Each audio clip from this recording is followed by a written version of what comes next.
Rhode Island area artists have brought something new to the Attleboro Arts Museum. The museum recently opened its doors to the Art League of Rhode Island Elected Artists Exhibition. The Art League of Rhode Island works to bring together and support artists within the state. Selected members of the League had the opportunity to have their work presented in the exhibition at the Attleboro Arts Museum. To find out more about the exhibit and the League, we spoke with Museum Director Mim Fawcett. Hi, I'm Mim Fawcett, Executive Director at the Attleboro Arts Museum, and I'm pleased to be standing in the middle of the latest show that we have here at the museum, which is from the Art League of Rhode Island. The Art League of Rhode Island is an organization based in Providence, and we have had a very nice relationship, the museum and the Art League, for several years. In 2004 and in 2009, the Art League of Rhode Island exhibited the equivalent show to what I am standing in. It's referred to as the Elected Artist Show, and what that means is artists are reviewed, their work is reviewed, a portfolio, at the Art League, and they are accepted as members to the League. There are some really, really strong, internationally recognized artists that are part of the Art League of Rhode Island and therefore part of this exhibition. All of the elected artists were given the opportunity to exhibit here, and we have 75 works from League artists. We're happy to have this Elected Artist Show back again here, 2014. It's very different work than we had in 2009 and certainly 2004. Some artists have repeated where they've come back, but their work is different. Artists' work absolutely does change. It matures as they go on in their careers. And then there are some new artists that have joined the League. They are a very interesting group because it's not just watercolor, it's not just acrylic.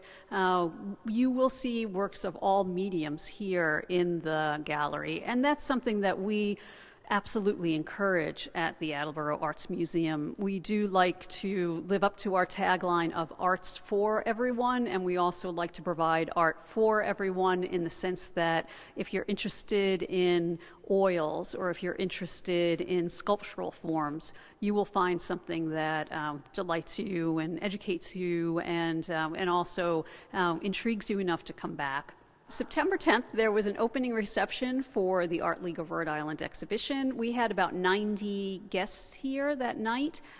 There was a great response to the work. It's very interesting when we have folks from another state, even though it's a 10-minute away state, from another state come in and view the work and be in this space.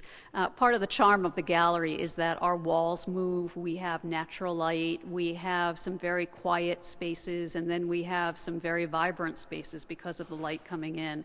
But again, with the walls moving, this gallery is always different. And we have ceilings that are over 13 feet high. So we can accommodate work that really needs or could need special accommodations. There's a piece right behind me that is a great example of that, where that piece might not fit in another gallery, but here it is indeed part of the show and not really getting in the way, certainly, of any other piece. It complements the other pieces that are here despite its size and despite the footprint that it takes up. So I think that was part of the reaction at the opening reception, which was last evening, that this is a very flexible space. It can be a very accommodating space as well. And for that reason, we are able to host many shows that are coming in that might not be able to appear in other spaces. The museum is free admission, so what's interesting about this show that runs through October 3rd is that you can come and visit our gallery, and if there's something that you really couldn't take your eyes off of, that's no problem. You can come back again and bring friends with you too. We're here Tuesday through Saturday from 10 to 5, and again, it's free admission. We do offer classes and we offer programs, and that runs throughout the museum's calendar year. But there is a special program that is being held on Saturday, September 20th from 2 to 4, and that's a gallery talk from one of the Art League's artists, and that's free and open to the public, so many of the artists will be on hand, but the gallery talk will focus on the topic of arts in the community. So we welcome everyone to come in, look at the exhibition, and then also to enjoy the gallery talk from Morris Nathanson. The next event that's on the horizon for the museum is our benefit art auction. Currently, we are accepting work through the end of September. The work would be donations of art or specialty items, tickets, or week-long opportunities to be in a lovely home on Wellfleet. And all of these items, it's usually close to 200 items, will be up for auction during our Benefit Live auction, our largest fundraiser of the year, and that is Saturday, November 1st. Tickets are on sale now. We are excited about this event. We always are.